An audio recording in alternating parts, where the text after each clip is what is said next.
2025 നിങ്ങളുടെ ഭാഗ്യവർഷമാക്കണമെന്ന് ആഗ്രഹിക്കുന്നവരാണോ നിങ്ങൾ? എങ്കിൽ നിങ്ങൾക്കുള്ളതാണ് ഈ ഒരു വീഡിയോ. എല്ലാവരും പൊതുവെ ഒരു വർഷാരംഭത്തിൽ ഒരുപാട് മികച്ച തീരുമാനങ്ങളൊക്കെ എടുക്കാറുണ്ട്. ഞാൻ ഈ വർഷം സൂപ്പറാവും, എൻ്റെ ബാഡ് ഹാബിറ്റ്സ് എല്ലാം ഞാൻ മാറ്റും, അങ്ങനെ പലതും. പക്ഷേ വളരെ കുറച്ച് ആൾക്കാർ മാത്രമേ അത് ആ ഒരു ലക്ഷ്യത്തിലേക്ക് ചെന്നെത്തുന്നുള്ളൂ. ബാക്കിയുള്ള കൂടുതൽ ആൾക്കാർ എന്ത് ചെയ്യും? കുറച്ച് ദിവസമൊക്കെ പ്രാക്ടീസ് ചെയ്യും, പിന്നെ പതുക്കെ അതിൽ നിന്ന് വിട്ടുപോകും. അപ്പം ഈ ഒരു 2025 അങ്ങനെ സംഭവിക്കാതെ എങ്ങനെ നിങ്ങൾക്ക് മുന്നോട്ട് പോകാം, അതിനെക്കുറിച്ചാണ് ഞാൻ പറയുന്നത്. 2025 നിങ്ങളുടെ ഭാഗ്യവർഷമാകണമെങ്കിൽ തീർച്ചയായിട്ടും 2024 എങ്ങനെയായിരുന്നു എന്നറിയണം, അല്ലേ? അപ്പോൾ നിങ്ങൾ ആദ്യം തന്നെ ഒരു ബുക്ക് എടുക്കുക. 2024 നിങ്ങൾക്ക് അനുഭവപ്പെട്ട നല്ലതും ചീത്തയുമായിട്ടുള്ള എല്ലാ കാര്യങ്ങളും എഴുതി വെക്കുക. ഒപ്പം തന്നെ 2024 നിങ്ങൾ എന്തൊക്കെയാണോ നേടാൻ ആഗ്രഹിച്ചത്, നിങ്ങളുടെ ലക്ഷ്യങ്ങൾ എന്തൊക്കെയായിരുന്നു, ഇതുമെല്ലാം എഴുതി വെക്കുക. അതിനുശേഷം എന്തുകൊണ്ട് എനിക്കിത് നേടാൻ സാധിച്ചിട്ടില്ല?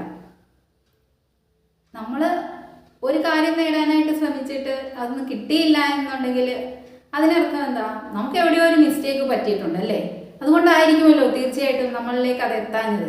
അപ്പോൾ ആ തെറ്റ് അല്ലെങ്കിൽ ആ ഒരു മിസ്റ്റേക്ക് എന്തായിരുന്നു എന്നുള്ളത് ആദ്യം തന്നെ തിരിച്ചറിയുക.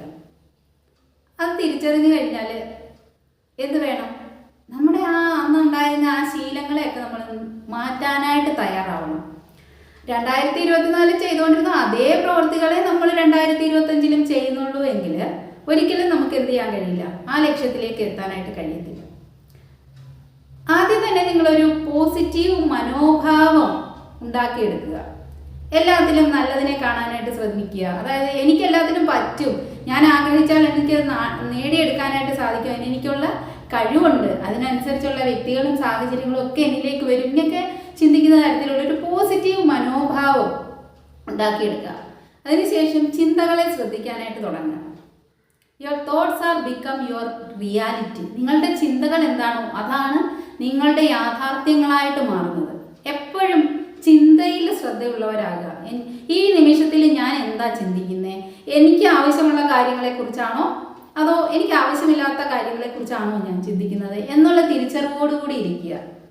നമ്മൾ കുറേ നേരം ചിന്തകളെ ശ്രദ്ധിക്കാൻ തുടങ്ങിയാലുണ്ടല്ലോ, ബാഡ് ഇമോഷൻസോ ബാഡ് തോട്ട്സോ ഒന്നും നമ്മളിലേക്ക് കടന്നു വരത്തില്ല.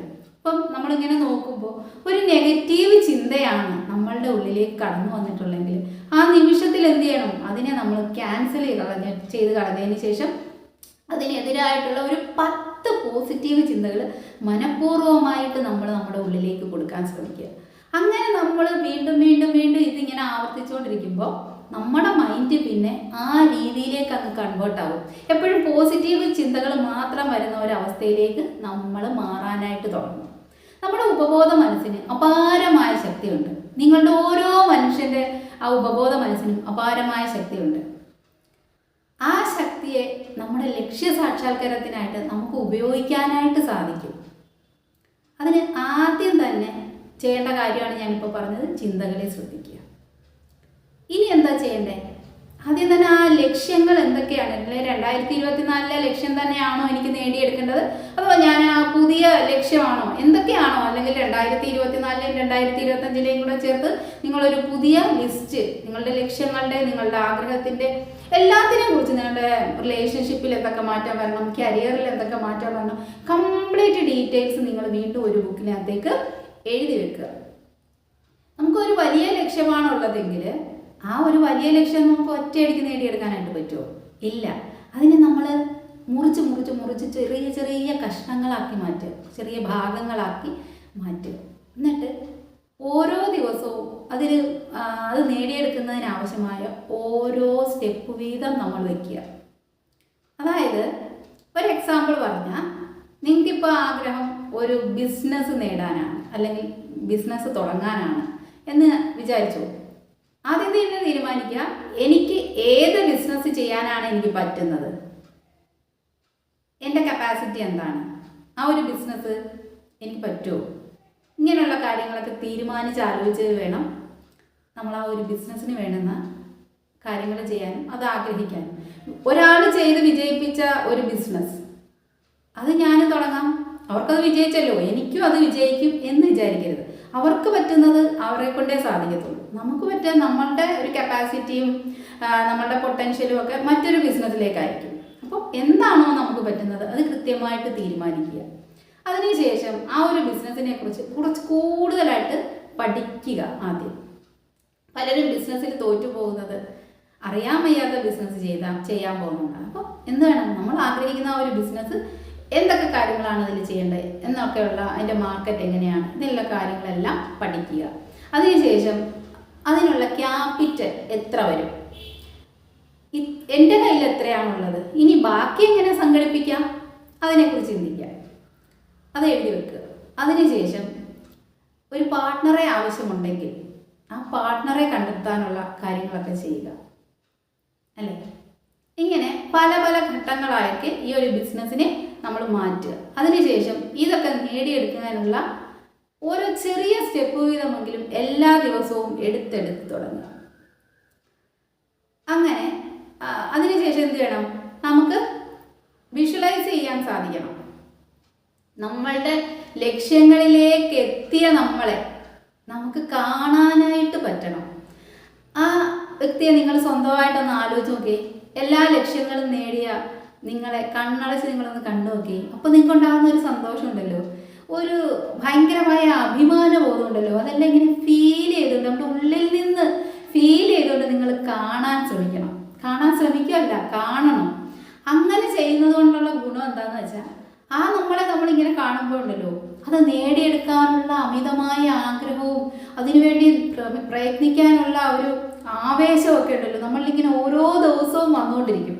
പലർക്കും ആ ലക്ഷ്യത്തിലേക്ക് എത്താൻ കഴിയാതെ പോകുന്നതിൻ്റെ ഒരു കാരണം എന്ന് വെച്ചാൽ ആ ലക്ഷ്യത്തിലെത്തിയ നമ്മളെ നമുക്ക് കാണാൻ പറ്റാത്തത് കൊണ്ടാണ്. നമ്മുടെ ലോകം എപ്പോഴും നമ്മൾ ആദ്യം നമ്മുടെ മനസ്സിൽ നിശ്ചയിക്കണം, കാണണം. നമ്മുടെ അകത്തെന്താണോ ഉള്ളത് അതാണ് നമ്മുടെ യാഥാർത്ഥ്യങ്ങളായിട്ട് പുറത്തേക്ക് വരുത്തുള്ളൂ. ഇങ്ങനെ കാണുന്നത് കൊണ്ട് കൺസിസ്റ്റൻ്റ് ആയിട്ട് അതിനുവേണ്ടി പ്രയത്നിക്കാനുള്ള ഒരു ത്വര നമ്മളിൽ ഇങ്ങനെ ഉണ്ടായിക്കൊണ്ടിരിക്കും. അതുകൊണ്ട് നിങ്ങളതൊന്ന് പ്രാക്ടീസ് ചെയ്ത് നോക്കിക്കോ. പിന്നെ ചെയ്യേണ്ടതെന്ന് വെച്ചാൽ ഇതൊക്കെ ചെയ്യാൻ നമുക്ക് സമയവും വേണ്ടേ. എല്ലാ ദിവസവും താമസിച്ച് എഴുന്നേൽക്കുന്നവർക്ക് ഇതൊക്കെ ചെയ്യുക ഇച്ചിരി ബുദ്ധിമുട്ടായിരിക്കും. കാരണം എന്ന് വെച്ചാൽ പിന്നെ നമ്മൾ താമസിച്ചാണ് എണീറ്റത്, പിന്നെ നമ്മുടെ ഓരോരോ കാര്യങ്ങളിലേക്ക് നമ്മളിങ്ങനെ പൊക്കോണ്ടിരിക്കും. പലർക്കും വൈകി ഉണർന്ന് വൈകി ഉറങ്ങുന്ന ശീലമുള്ളവരാണ്. പകരം എന്ത് വേണം, എല്ലാ ദിവസവും കുറേശ്ശെ നേരത്തെ എഴുന്നേൽക്കാൻ ശ്രമിക്കുക. അവിടെയും ശ്രദ്ധിക്കേണ്ട കാര്യം എന്ന് വെച്ചാൽ ഒറ്റയടിക്ക് ഇപ്പോൾ 7 മണിക്ക് എണീക്കുന്ന ആളോട് നാളെ മുതൽ 5 മണിക്ക് എണീക്കണമെന്ന് പറഞ്ഞാൽ നടക്കത്തില്ല. ഇച്ചിരിച്ച സമയം മുന്നോട്ട് നീക്കി അതായത് 7 മണിക്കാണെങ്കിൽ 6:30 ആക്കി, പിന്നെ 6:15 ആക്കി, പിന്നെ 6 മണിയാക്കി, അങ്ങനെ ഒരു 5 മണി വരെ 5 മണിക്ക് അലാറം അടിക്കുമ്പോൾ അത് ഓഫ് ചെയ്ത് ഉറങ്ങാതെ ഓട്ടോമാറ്റിക്കലി എഴുന്നേൽക്കുന്ന ഒരു അവസ്ഥയിലേക്ക് നമ്മൾ മാറുക. എഴുന്നേറ്റിട്ട് എന്ത് ചെയ്യണം, ഇച്ചിരി നേരം മെഡിറ്റേഷൻ ചെയ്യണം. മെഡിറ്റേഷൻ ചെയ്യാന്ന് പറയുന്നത് അത്ര ആനക്കാര്യമൊന്നുമില്ല. ഒന്ന് കണ്ണടച്ച് നമ്മുടെ ശ്വാസത്തിലേക്ക് ശ്രദ്ധിച്ചിരുന്നാൽ പോലും അതും ഒരു മെഡിറ്റേഷൻ തന്നെയാണ്. പിന്നെ എക്സസൈസ്, അത് ഏതുമാകാം. നിങ്ങൾക്ക് ഇഷ്ടമുള്ള ഒരു എക്സസൈസ്, യോഗ ചെയ്യാം, അതല്ലെന്നുണ്ടെങ്കിൽ മറ്റേതെങ്കിലും കായികമായിട്ടുള്ള എക്സസൈസുകൾ എന്താണോ നിങ്ങൾക്ക് സ്യൂട്ടബിൾ ആയിട്ട് തോന്നുന്നത് ആ ഒരു എക്സസൈസ് ചെയ്യണം. ഈ യോഗയും മെഡിറ്റേഷനും പിന്നെ എക്സസൈസും ഒക്കെ ഉണ്ടല്ലോ നമ്മുടെ മനസ്സിനും ശരീരത്തിനും ഒക്കെ ഭയങ്കര ഉണർവ് നൽകുകയും നമുക്കൊരു വല്ലാത്ത പോസിറ്റീവ് എനർജി, എന്ത് ചെയ്യാനുള്ള ഒരു മനസ്സും എല്ലാം നമുക്ക് തരും. അതിനുശേഷം നിങ്ങൾ നോക്കേണ്ടതെന്ന് വെച്ചാൽ റിലേഷൻഷിപ്പിലേക്ക് ശ്രദ്ധിക്കുക. എന്താണ്, എങ്ങനെയുള്ളവരാണ് എനിക്ക് ചുറ്റുമുള്ളവർ? എന്നെ എപ്പോഴും പോസിറ്റീവായിട്ട് എന്നെ വളർത്തുന്നവരാണോ, അതോ എൻ്റെ ഒരു നെഗറ്റീവായിട്ട് എന്നോട് എപ്പോഴും സംസാരിക്കുന്നവരാണോ? പിന്നെ അതുപോരാതെ എന്നെ എപ്പോഴും എൻ്റെ വളർച്ചയെ സപ്പോർട്ട് ചെയ്യുകയും ഒക്കെ ചെയ്യുന്നവരാണോ, അതോ ഇനി ഇതെല്ലാം ഓപ്പോസിറ്റായിട്ട് നമ്മളുടെ വളർച്ച ആഗ്രഹിക്കാത്ത നെഗറ്റീവായിട്ടുള്ള ആൾക്കാരോടാണോ കൂട്ടുകൂടിയേക്കുന്നത്? ഇതെല്ലാം അവനവന് മാത്രം അറിയാവുന്ന കാര്യങ്ങളാണ്, അല്ലേ? അപ്പം ഒരു കാര്യം മനസ്സിലാക്കുക, നമ്മൾ ഏത് തരത്തിലുള്ള ആൾക്കാരോട് സഹകരിക്കുന്നോ അവരുടെ വ്യക്തിത്വം കൂടെ നമ്മളിലേക്ക് വരും. അവരുടെ നെഗറ്റീവ് ഇമോഷൻസും നമ്മളിലേക്ക് വരുന്നുണ്ട്. ഒരിക്കലും അങ്ങനെയുള്ള വ്യക്തികളോട് കൂടെ കൂടുന്നവർക്ക് ഒരിക്കലും ഒരു ഉയർച്ച ഉണ്ടാകത്തില്ല എന്നുള്ളത് ഒരു വാസ്തവമായ കാര്യമാണ്. അതുകൊണ്ട് ജീവിതത്തിൽ വിജയിച്ചവരും പോസിറ്റീവ് മനോഭാവമുള്ള ആൾക്കാരുമായിട്ടുള്ള ബന്ധങ്ങൾ സ്ഥാപിച്ചെടുക്കാൻ ശ്രമിക്കുകയും അങ്ങനെ ചെയ്യുകയും ചെയ്യുക. അപ്പം നമ്മൾക്കും എന്താകും, അവരെ പോലുള്ള മനോഭാവത്തിലേക്ക് നമ്മൾ മാറും. മനസ്സിലായോ? അടുത്തതായിട്ട് ഒരു ഫിനാൻഷ്യൽ ഗോൾ സെറ്റ് ചെയ്യുക. എനിക്ക് ഇത്ര നാളാവുമ്പോൾ ഇത്ര രൂപയുടെ സേവിങ്സ് എനിക്ക് ഉണ്ടായിരിക്കണം എന്ന് വിചാരിക്കുക. ഒരു എക്സാമ്പിൾ പറഞ്ഞാൽ, നിങ്ങൾക്ക് ശമ്പളം കിട്ടുമ്പോൾ ആദ്യം തന്നെ അതിൻ്റെ ഒരു വിഹിതം എന്ത് ചെയ്യണം?